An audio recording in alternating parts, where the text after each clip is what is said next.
When 50 Cent mentioned the Diddy tapes, fans didn't just get shocked, they got nervous. Because this wasn't gossip, it wasn't a random tweet, and it definitely wasn't a joke.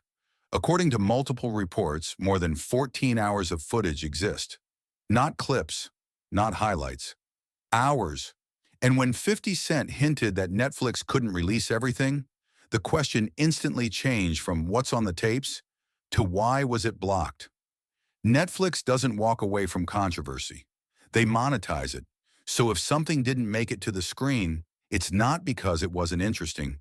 It's because it was dangerous. And that's when people realize this story might be darker than anyone expected. Before we go further, let me ask you something honestly. Do you think Netflix blocked these Diddy tapes to protect the truth or to protect people? Drop your thoughts in the comments and subscribe, because once you see what was left out, you'll understand why this isn't just about a documentary. Here's where the story really starts to shift. When Sean Diddy Combs. The reckoning dropped. It shook the industry. Viewers expected revelations, and they got some. Allegations, old footage, testimonies. But what many didn't realize is how much was missing. Key figures barely mentioned. Violent incidents glossed over. Entire timelines rushed past. And that wasn't an accident. Because documentaries aren't just about what they show. They're about what they choose not to show. One of the biggest omissions involved people who helped build Diddy's empire. Executives, associates, fixers, the infrastructure that allowed power to operate without interruption. That part stayed mostly invisible. Yet another thing that barely got attention? Deaths. Allegations tied to violence and fatalities were either minimized or skipped entirely. And then there's the detail that stopped people cold. On December 27th, Kim Porter's autopsy report went missing from public discussion. Not debated, not analyzed, just absent. Around the same time, alleged leaked voicemails surfaced online. Recordings some claim tie Diddy to events far bigger than personal misconduct. Those recordings never aired. Not on Netflix, not anywhere official. Which raises an uncomfortable question. If these things existed and insiders insist they do, why weren't they included? That's where 50 Cent comes back into the picture. Because 50 doesn't speak unless there's a reason. He spent years calling out industry hypocrisy. And when he hinted that Netflix couldn't go all the way with this story, people understood what he meant. Not everything can be aired when too many powerful people are connected. And this isn't new. Diddy has always been open about how far he was willing to go. There's old footage where he calls himself ruthless, a savage, someone who does whatever it takes to win. At the time, it was framed as hustle culture, ambition, drive. But ambition without limits looks different in hindsight, especially when you revisit the late 1990s. December 27, 1999. Club New York, Times Square. Diddy was there with Jennifer Lopez when chaos broke out. Witnesses say an argument escalated after someone threw a stack of money in Diddy's face. What started as tension quickly turned violent. Gunfire erupted. 3 people were shot, 2 critically. One woman, Natana Rubin, was struck in the face. The bullet is still lodged in her cheek to this day. Diddy and Lopez fled the scene in a chauffeur Jeep. Police reported a high-speed chase through Manhattan, running red lights, weaving through traffic. A gun was allegedly found inside the vehicle. Everyone was arrested. Diddy denied everything. He went on camera, calm, confident, saying he had nothing to do with the shooting. His legal team backed him. They argued the weapon wasn't near him, that Lopez was dismissed because she had no involvement. But critics pointed out something that still doesn't sit right. Innocent people don't usually flee a shooting at high speed unless they're afraid of what might be discovered. Even more troubling is what happened next. One of Diddy's associates, Jamal Shine Barrow, was convicted and sentenced to 10 years in prison. Over the years, Shine has claimed he was framed, that Diddy used money and influence to escape consequences while he took the fall. That allegation has never gone away. And when you place it next to everything coming out now, it feels less like a one-off incident and more like a pattern. Which brings us back to Netflix. Because if you were telling this story honestly, you wouldn't stop at surface-level scandal. You'd follow the trail. You'd ask why the same names keep walking away clean while others pay the price. But following that trail means stepping into dangerous territory. It means talking about influence, about quiet deals, about how cases disappear, about why some witnesses are ignored while others are believed. That kind of story doesn't just threaten one person. It threatens systems. And systems don't like being exposed. This is why so many people believe Netflix hit a wall. Not creatively, legally, politically, financially. Because when a documentary starts touching people who are still powerful, still connected, still protected, the rules change. That's when platforms hesitate. That's when footage stays unseen. That's when the reckoning stops short. And that's exactly why fans reacted the way they did when 50 Cent spoke up. Because he didn't just shock them, he confirmed their suspicion that the darkest parts of this story weren't missing by accident. They were left out on purpose. And once you realize that, the question isn't, what did Netflix show? The question becomes, what didn't they want you to see? Once people realized what was missing, they started asking the wrong question. They weren't asking what Netflix showed. They were asking who Netflix avoided. Because when a documentary skips over names, events, and timelines that are already public record, it's not about pacing. It's about boundaries. And some boundaries aren't creative. They're legal, they're financial, they're political. That's why the focus quietly shifted away from the documentary itself and toward the people reacting to it, especially the ones who looked uncomfortable. Because silence can be louder than denial. Around the same time the documentary dropped, old footage started resurfacing on its own. Not curated, not edited. Raw clips from interviews, parties, late-night appearances, behind-the-scenes moments that were never meant to be revisited with today's context. And suddenly those clips felt different. Things that once sounded like jokes now sounded like warnings. Comments that were brushed off as bravado now felt revealing, especially when it came to how power was described. Diddy didn't just talk about success. He talked about control, about deciding who gets access, who gets invited, who stays close, and who disappears. That mindset matters because control isn't just about business. It shapes environments. It shapes behavior. It shapes what people feel safe questioning and what they don't. That's why the Club New York incident keeps coming back into the conversation. Not because it was the worst thing that happened, but because it was one of the few moments where things went public and couldn't be fully contained. Witnesses described chaos, arguments escalating, a sudden shift from celebration to violence. And then the aftermath, the fleeing, the arrests, the headlines. Yet despite the severity, the long-term consequences were limited for some and devastating for others. Shine went to prison. Diddy walked free. That contrast never sat right with people who followed the case closely. And Shine himself has repeatedly claimed that money, influence, and power shaped the outcome. Those claims were easy to dismiss years ago. They're harder to dismiss now.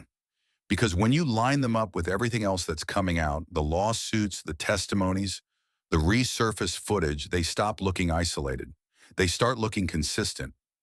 That's when people began re-examining other moments that were treated as footnotes at the time, like the pattern of high-profile incidents in late 90s and early 2000s hip-hop where serious allegations surfaced. Headlines exploded briefly, and then everything quietly moved on. No long trials, no career-ending consequences, just probation, settlements, or silence. And always the same explanation. No evidence, false accusations, misunderstood situations. Sometimes that's true, but when it keeps happening around the same circles, people start asking different questions, especially when insiders start talking. Former bodyguards, former associates, industry veterans who no longer need access, people who say they saw how things work behind the scenes. They describe environments where behavior was normalized because power protected it, where people learned quickly what not to question, where silence was rewarded and resistance came with consequences. None of that is proof. But patterns don't need proof to raise concern. They need repetition. And repetition is exactly what people are seeing. This is where 50 Cent's reaction becomes important again. Because he didn't speak like someone speculating from the outside. He spoke like someone who understood the limits of what could be said publicly. When he hinted that Netflix couldn't show everything, he wasn't accusing them of lying. He was implying they stopped where it got risky. And that aligns with how major platforms operate. They'll expose individuals. They'll show personal downfall. But they hesitate when stories start touching networks. Because networks have lawyers. They have leverage. They have reach. And documentaries don't win fights like that. So instead, stories get shaped. Focus is narrowed. Context is softened. Timelines are compressed. Enough to shock, not enough to threaten. That's why so much of the footage people are now discussing didn't come from Netflix at all. It came from archives, old broadcasts, unfiltered clips that were never meant to resurface together. And when viewers stitched them together, they noticed something else. Body language. Who looked relaxed? Who looked nervous? Who joked too much? Who tried to redirect the camera? Those details matter because they're instinctive. People can rehearse statements, but they can't always hide discomfort. That's why certain moments involving comedians, artists, and celebrities at Diddy's parties are being replayed frame by frame. Not to accuse, but to understand. Why does someone suddenly ask for the camera to be turned away? Why do they keep repeating what they won't do? Why does their tone shift? Those are survival instincts, not performances. And when you combine those instincts with allegations about controlled environments, locked rooms, curated access, pressure to stay, the picture gets darker. There's also the question of why some people are suddenly distancing themselves now. People who once praised Diddy openly, who defended him publicly, who benefited from proximity. Now they stay quiet, not condemning, not supporting, just gone. That kind of silence usually means one thing. They're waiting, waiting to see what comes out next, waiting to see which direction the wind blows, waiting to see who gets named. Because once names start appearing in legal documents, distance becomes survival. And that's the phase this story's entering. Not rumor, not reaction, process. Civil lawsuits don't move fast, but they move deep. They open doors, they pull records. They connect dots people never thought would be connected. That's when old footage stops being entertainment and starts becoming context. That's when what was left out matters more than what was shown. And that's when platforms like Netflix become very careful about how close they stand to the story. Because the moment a documentary stops being historical and starts becoming active, the risk changes. And this story is no longer historical, it's unfolding. Which brings us to the most unsettling realization so far. The footage people are talking about now might not be the worst of it. It might just be what was safe enough to leak. And if that's true, then the real danger isn't what the public has seen. It's what's still being held back. What makes this moment feel different isn't just the footage, it's the timing. For years, stories like this surfaced too early or too late, either before people were ready to listen or after the system had already moved on. Now everything is colliding at once. Lawsuits, old interviews, witness statements, archived clips, and a public that no longer accepts vague explanations. That's why insiders are nervous. Because when timing is right, even things that were once untouchable start to crack. People keep asking why Diddy would record so much of his own life. 14 hours isn't accidental. That kind of recording suggests confidence, the belief that nothing would ever come back to hurt you, that even if something leaked, it could be managed. For a long time, that belief was correct. Footage didn't disappear because it didn't exist. It disappeared because there was no incentive to release it. No protection for people who spoke. No legal pathway that made coming forward feel worth the risk. That has changed. Civil cases don't rely on one dramatic moment. They rely on patterns, on repetition, on corroboration, and when multiple people describe similar environments, similar pressures, similar routines, lawyers pay attention. That's why so much emphasis is now on context, not just what happened in one room on one night, but how often those rooms existed, who controlled them, who benefited from silence. This is where the Netflix question keeps resurfacing. Streaming platforms don't just consider ratings, they consider liability. When a documentary starts touching people who are still alive, still powerful, still connected, the calculation shifts. Showing archived news footage is one thing. Connecting dots in real time is another. And insiders say that's where Netflix drew the line. Not because they didn't have material, but because pushing further would mean stepping into ongoing legal territory. It would mean naming people who haven't been charged. It would mean amplifying claims that are still being tested. Platforms avoid that for a reason, which is why so much of what people are discussing now is coming from outside official releases. Independent interviews, old TV segments, radio appearances, clips that were once harmless but now feel revealing when played back to back. One thing viewers keep noticing is how often power is described casually. Jokes about keeping people inside, comments about controlling the vibe, stories about who was allowed where and when. On their own, they sound like exaggeration. Together, they describe a system. Korean systems don't depend on force, they depend on compliance. Compliance grows when people believe speaking up will cost them everything. Careers, relationships, access, safety. That's why so many allegations describe the same emotional pressure. Not violence first, but leverage. The suggestion that opportunity is conditional, that refusal has consequences. Those dynamics don't show up clearly on tape, but they show up in behavior. That's why body language matters so much in the resurfaced footage. Why people keep rewatching reactions instead of words. Because instinct reveals more than rehearsed statements ever will. Who looks relaxed? Who looks tense? Who keeps redirecting attention? Those aren't proof of wrongdoing, but they are indicators of discomfort. And discomfort tells you where power's uneven. Another detail that keeps coming up is how quickly certain incidents faded at the time. Serious allegations, physical harm, witness statements, then silence. Not closure, silence. Cases resolve quietly. Charges reduce. Sentences disappear. Careers continue. That pattern doesn't automatically mean corruption, but when it repeats, people start asking why accountability seems selective, especially when people with less power face severe consequences while others don't. That contrast is what keeps bringing the Shine case back into the discussion. Not because it proves guilt, but because it highlights imbalance. Someone paid a heavy price. Someone else didn't. And when insiders claim influence played a role, it reinforces a broader concern.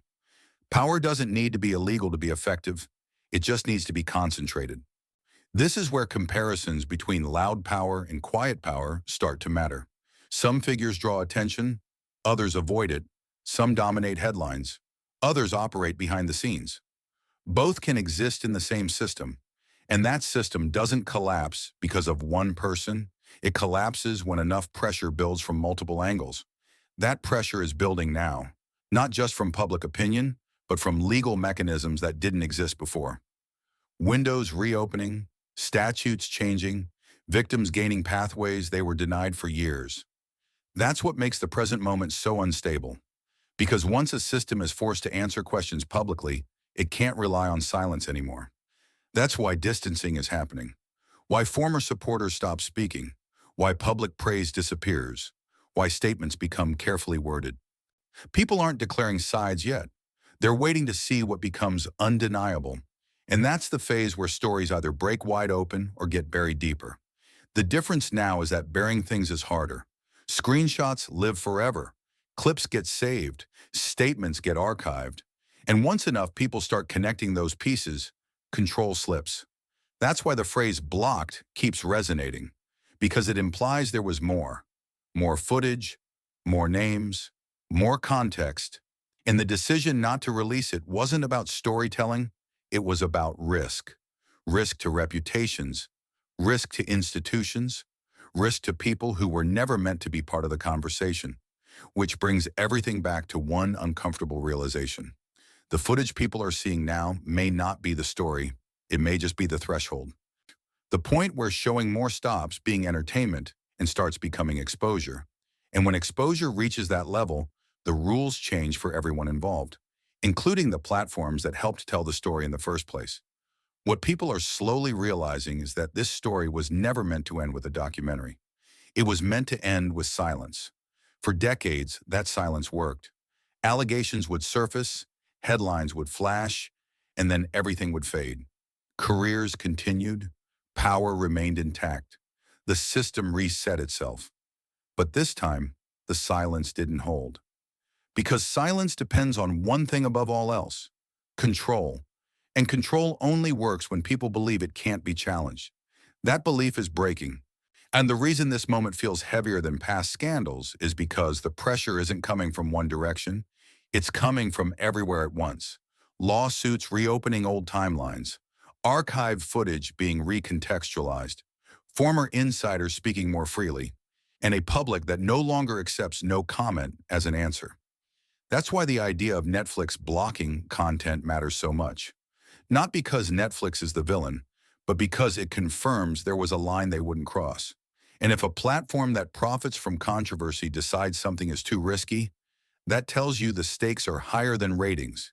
It tells you there are people whose names, faces, or actions would turn a documentary into evidence. That's when everything changes. Because once a story moves from entertainment into legal relevance, so it stops being controlled by editors and starts being controlled by courts. That's why insiders say the most damaging material isn't what leaked online. It's what stayed offline. The footage that never aired, the recordings that were allegedly offered privately, the moments that weren't funny, weren't chaotic, weren't ambiguous, just clear. And clarity is dangerous, especially when it shows patterns instead of incidents. One of the most unsettling aspects of this entire situation is how normalized everything appears in hindsight. The jokes, the casual language, the way power dynamics were discussed openly without fear. That doesn't happen in environments where people expect consequences. It happens when people feel untouchable. For years, that sense of immunity was reinforced. Legal outcomes favored the powerful. Public narratives moved on quickly. Critics were dismissed as bitter, jealous, or unreliable. Now those same critics are being re-examined, and some of the people who once looked crazy suddenly sound consistent. That's how narratives flip. Not because new facts magically appear, but because old facts are finally taken seriously. This is why comparisons between different industry figures keep surfacing. Not to accuse everyone, but to show how the system worked. Loud personalities drew attention. Quieter ones avoided it. Both benefited from the same structure, a structure where influence softened consequences. That structure is what's under threat now, because once one pillar starts to crack, others feel the pressure. That's why distancing happens, why public support disappears, why statements become vague and lawyers become visible. Odd people aren't defending anymore. They're protecting themselves, and protection always looks the same. Silence, distance, waiting. Waiting to see what becomes undeniable, waiting to see what evidence surfaces next, waiting to see which stories move from allegation to affidavit. Because once that happens, the conversation changes permanently. That's why so many people believe this is only the beginning, not because of one person's downfall, but because of what that downfall could expose. Networks, agreements, cover-ups, decisions made quietly that shaped careers and destroyed others. That kind of exposure doesn't happen overnight. It happens slowly, then all at once. And when it does, it rarely stops where people expect it to. This is the part that makes industry veterans uneasy, because they've seen this pattern before in other spaces, be it film, politics, finance, sports. Every time a protected system collapses, it starts with whispers and ends with records, emails, messages, transactions, footage. And suddenly the question isn't, did this happen? It's who knew? That question is far more dangerous, because knowing creates responsibility, and responsibility doesn't expire with time. That's why timing matters so much right now. Laws have changed, attitudes have shifted, silence no longer guarantees safety, and the public has learned how to connect dots instead of waiting for permission, which means the old strategy of writing things out may not work anymore. That's what makes this moment feel unstable, not explosive, unstable. Like a structure that's been weakened from the inside and is now under stress from every direction. Yanam, and that brings everything back to the original shock. Not the tapes themselves, but the realization that what we saw might be the least damaging part of the story. If 14 hours of footage exist and only fragments have surfaced, then what hasn't been shown matters more than what has. If a global platform chose not to air certain material, then the risk wasn't hypothetical, it was real. And if insiders are quietly distancing themselves, that's not loyalty, that's survival. So when people ask whether this story will fade like others before it, the answer isn't simple, because fading requires control, and control is slipping. The truth doesn't need to be loud to be dangerous. It just needs to be documented. And once documentation exists, time stops working in favor of power. It starts working against it. Noah, that's why this story keeps reopening, why it refuses to settle, why every new detail feels heavier than the last. Because this isn't about a single scandal. It's about whether a system built on silence can survive exposure. And history shows us something very clear. When silence breaks at this level, it doesn't break cleanly. It fractures. And what comes out of those fractures is never just one name. It's a reckoning. If you've watched all the way to the end, tell me honestly, do you think Netflix blocked those Diddy tapes to avoid lawsuits or to protect powerful people who are still active today? Drop your thoughts in the comments and subscribe, because if this story keeps unfolding the way it's headed, what comes next won't come from a documentary. It will come from the records.